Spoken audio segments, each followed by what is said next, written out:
Hi, I'm Akhilara. And I'm Rohan Rahar. Welcome to The Long Take. This week we're discussing the new John Abraham movie called Tehran. It is streaming on Z5. It is purportedly inspired by a true story, as the movie claims, but as we're about to discuss in the podcast, it's completely like made up for reasons we have no idea. But yeah, what is this movie, Tone, and why does it exist? There are multiple theories that I have Sure. about why it exists. I'll begin with the funniest one.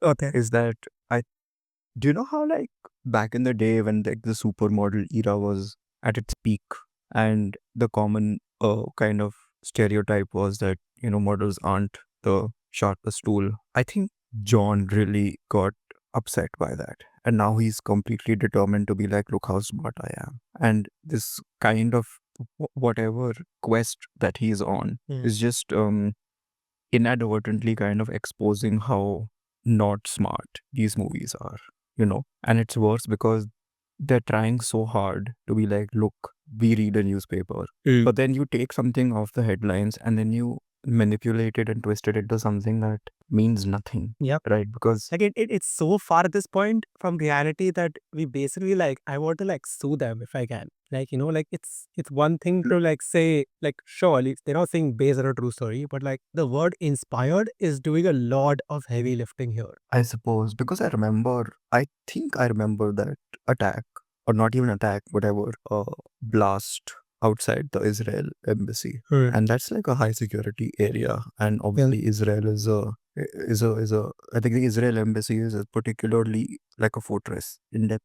So I remember when that happened, it kind of made news for like 2 days, I want to say, and then people just moved on. But like no child flower seller died, I think. Yeah, like that's what I need to start off with is that no one actually died in the attack, the real attack. Like people might watch the movie and not read a newspaper, unlike, the people who made this movie apparently. But no one actually died in the attack. People were injured, like minor injuries, and they will recover. And the movie, like, it needs that, right? John needs that to like spur its protagonist onto this journey. So they just invent it. They just invent it for death. Yeah. No, this is like one of those situations like he's supposed to be someone who also is outraged by the idea that, two foreign nations would basically have like a playground fight, but the playground is India. It's like a full nationalistic like attitude, right? Like हमारे देश में how do हाँ, stuff. तो Yeah. तो उसको उसके बारे में भी गुस्सा है, but then the movie is like, what will the audience feel as deeply about it as John Abraham does? About an And ideological so thing. then they decided, okay, no, probably not. So then what choice do we have but to kill an innocent child? And then like harp about it like for half an hour. At least the first entire act, I think. They show the dead girl bloodied and like poor like bangles again and again. अच्छे से slow motion में मारते हैं उसको, Yeah. Forget slow motion. Ultras like Matrix level slow motion. Yeah, probably the worst use of bullet time ever to kill a child, maybe. Yep. But Yeah. do you remember how like diplomat maybe like for absolutely no reason there was somebody who died, and then John Abraham was like, oh no, that's what kind of is motivating me to save this woman, as if the woman herself isn't motivation enough. But it's maybe because there is no one to save per se, as John Abraham like saving people. Yeah, he's saving like a future, right? Like that's what like he's saving the concept of like that no other Indian should ever get hurt. But like leaving out the fact that no one actually hurt her in the first place. No, but then I'm like, John, has nobody told you about China? Like, if the day he finds out about China, he's going to flip. Yeah. तीन और picture बना देगा वो. I feel like my theory, like you went on like on a theory of like, like what happens is हाँ. why can we exist? My theory is essentially like the Delhi police needs like some good propaganda for itself. And they were like, we have some money lying around. Bad propaganda. I'm telling you, this is bad propaganda because for half the movie, I don't even know if he's raw or Delhi police. And then when I find out he's Delhi police, I'm like, he's Delhi police? At least like make him say that 5 times. ना अगर ये Delhi police में ऐसे लोग नहीं होते कि Tehran में he's like infiltrating Iran to like kill somebody. No, Delhi police का guy is doing that. Delhi police का guy is going home and like sleeping on his couch. So I try to like read into the real story of like what actually happened. I wish they could. I wish what is available in public domain, obviously. And it seems like the special cell has like a history of like doing what's the guy from 24 called Jack Bauer. Jack Bauer. Like special cell has a history of doing Jack Bauer stuff. Like they will cross all limits as long as what they want to achieve happens. So they are like frame people, they've beaten up people like to no end, torture people, gotten like I thought that false was, evidence. limited to like Patla house type things, not like foreign soil, right? That's like beyond your jurisdiction. Yeah, I don't know if they operate on foreign soil, like that I could not find out. But like in this case, they wanted to like, essentially frame someone and they found a journalist and they found some Iranians and they were like, हमने इनको ढूंढ लिया है. We want to ensure they are the target. We don't care. We don't want to do any investigation. We want to ensure all blame goes on them. So they, according to one investigative report, they made up evidence to frame these people. Ooh. And now they want to make a movie about this guy going cross national borders to like save future Indians from nothing or this ever sort ever happening again. Which is like a full, like that's not even revisionist history. That's like next level revisionist history. It's like you have It's fight Minority Report. Yeah, basically. It's a Minority Report to safeguard India ka sovereignty. Yeah. And safeguard our image. Like, look at the League for the Special Cell. We are so noble and we will go to any length to save Indians. Except I never realized that it was Delhi police until like Which is a separate issue. Like, what happened. But see, he's not. Wearing worthy or anything. He's just Yeah, he's not obviously because he's doing like spy stuff. covert. Good. Yeah, I guess I can move on to the spy stuff now, which is hilarious in itself. Like all of the movies, like action scenes, are just like people walking with guns in the open. No one hides anywhere. Yeah. You just walk in the open, people shoot at other people, the bad guys miss because they're stormtroopers, and then Johnny Woman hits because he's Skywalker. Yeah, but here I'll give the movie one thing. It's not as bad as The Diplomat, right? It at least Was that the far feels. I'm telling you, it at least looks and feels like a real movie, right? does it? There is. It does. Like it. No, to it me, looks looks serious, but not- it doesn't represent what it's supposed to be, right? That I agree with. Like it looks like Glasgow, I agree with. pretending to be Tehran. And like, hello, every second board around you is revealing like a British shop name. It's Glasgow. So what are you doing? Like, stop with this thing. So the weird thing about this movie is that for as long as it's in India or Delhi, it's surprisingly like geographically accurate, right? So from the opening, whatever attack, Aurangzeb Road, this, that, whatever, which is no longer Aurangzeb Road. But like the Delhi depiction is quite spot on. So initially, I'm quite impressed. Ki, Asha, you've gone and shot on real locations and you've tried to be authentic. And there is like a. So I am completely unfamiliar with this real life case going into the movie, right? I have no idea. I don't frankly care. Right. Banao tumhe jo bana, it doesn't matter to me. Obviously, I don't know that he's going to infiltrate Iran, by which time I'm like, ek second. But initially, for the first hour, I'm like, fine, this is a grounded kind of police movie. It's not as bad as those Manoj Bajpayee things or, even like a regular John Abraham nonsense. But for obviously in the final hour, when the Iran stuff happens and it's all shot in like the United Kingdom, and it's like they're going around in the same street because that's all they could afford in circles. They have like a full chase sequence. It's not like they keep the action zoomed in on the vehicles. No, they show you like wide shots. I'm like, why are you doing wide shots? I can tell you are not in the real city. Nothing looks like Iran. Nothing, not even like one assault looks like Iran. It's bizarre. And find the Iran don't necessarily exist out there, which is not in Iran. It looks like spiky like Iran. Like, find it.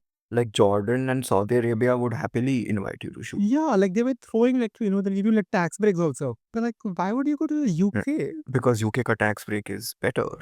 Or like, I don't know, like the director and Johnny and like their family wanted a vacation there and they were like, yeah, let's just like take a work excuse. I don't know. I don't know what's happening. I don't know. See, it feels very bizarre because the exact things that I was appreciating the movie for shuru mein are the things that, they ditch it.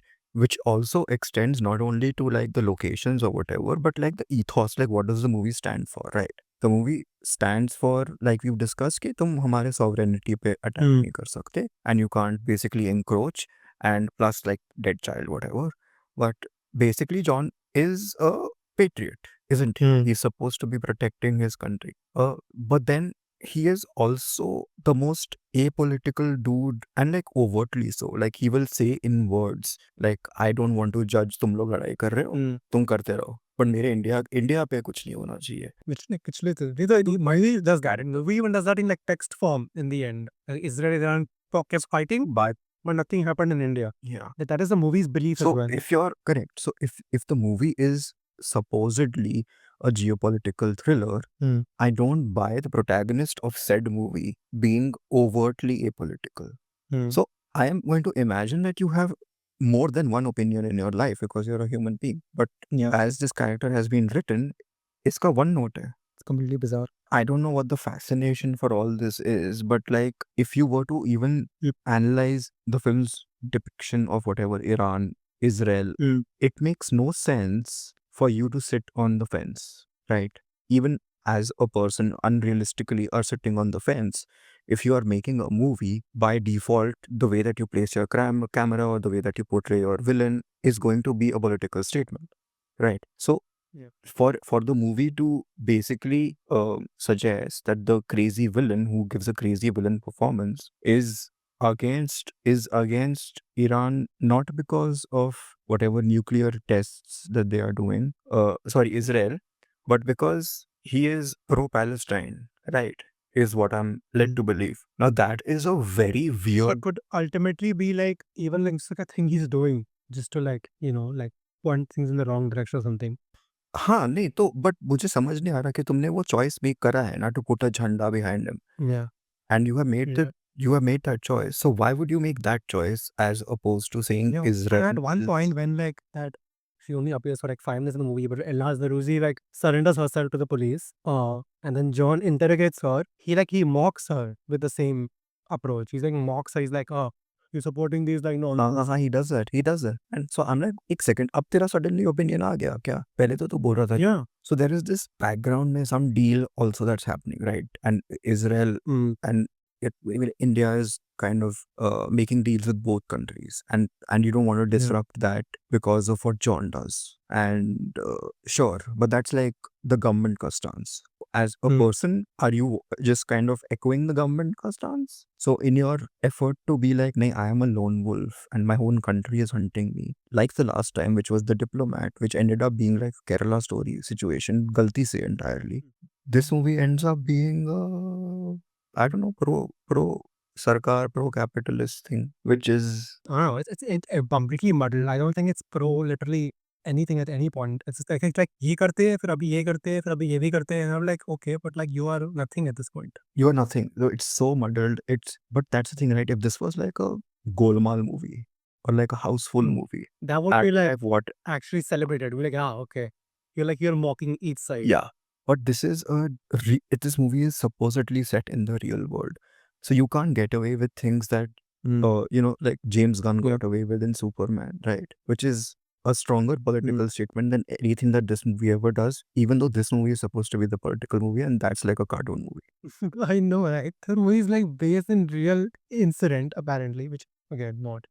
And a superhero movie has somehow, which like is claiming to be like not about anything, is making It's strong. the opposite. No, so it's the opposite. Like James Gunn is saying, nay, nothing. But he's quietly making whatever comment he wants to make via his movie. In fact, John is like, no, this movie is about everything. This movie is about politics. But the movie itself is about nothing.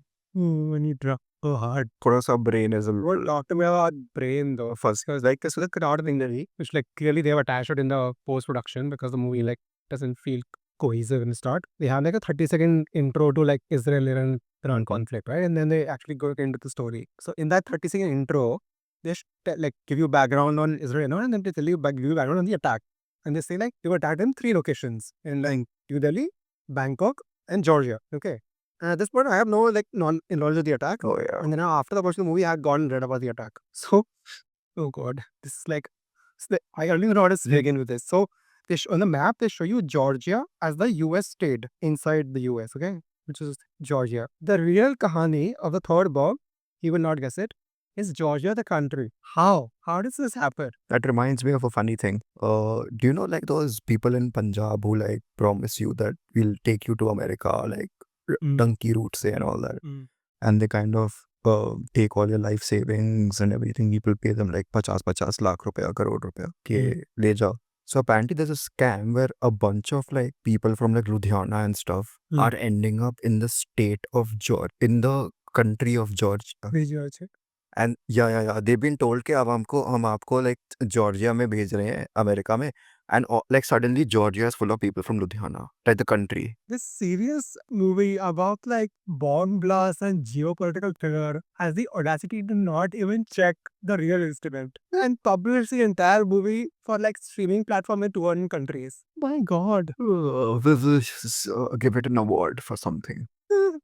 Like imagine some American guy watch a movie and be like, 1 second, ये कब हुआ था मेरे state में? The funny thing is that all the foreign people, like the Israelis and the Iranians and all, it is established by the movie itself that they communicate in English, right, on occasion. But then why does John Abraham insist on communicating with them in like Hebrew and उनको आता है English? So the show is like street cred in front of people. It does not matter.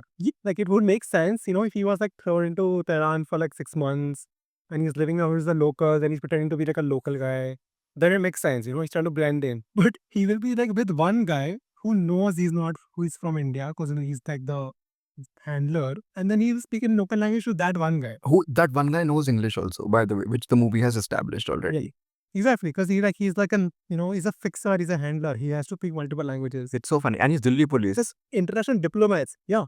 Like Israeli diplomats and Iranian fixers ke saath, he will speak in local language. And I'm like, who are you trying to blend in with? In the hospital. It's so funny. And अगर नीचे मतलब translation लिखा होता, this poor John Abraham from Delhi police, yeah, he's probably saying like, he's probably butchering their language. He's like, मैं जा रही थी और मैं पकड़ रहा या फिर bomb boom हुआ. Oh, it's weird. Speaking poor Hebrew. Those only the people who watch, like, we should like do the, you know, Khalid, there's a MSTK 3000 thing. We should do that, except make like Iranians and Israelis in the same room, play this movie, and then see how they react.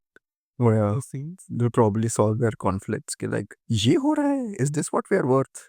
Some like, अब तो हम Indians को आके और मारेंगे. oh, don't say that. You have to edit that. John Abraham should come get us. Yeah, he issue like a fatwa against us. He came to my office the other day and I hid. You should have. Was there like a question session of like anonymous? You should just throw him one question. No, he. Tehran question mark. Nobody had seen the movie until then. It was just John talking about how he reads the newspaper a lot. Well, he's set up for a new movie where he'll play the journalist. Said nobody ever. Anybody who reads the newspaper doesn't think it's something worth bragging about. No, कोई जाला के थोड़ी बोलता है कि हम newspaper. Oh gosh, it's so fun. Time crowd. That's all for this episode of The Long Take. You can follow us on Facebook, Instagram, YouTube, and threads at The Long Take Pod. You can write to us at thelongtakepod@gmail.com. Please leave us a rating and a review where there was an episode, and we will see you next week. Thanks for listening.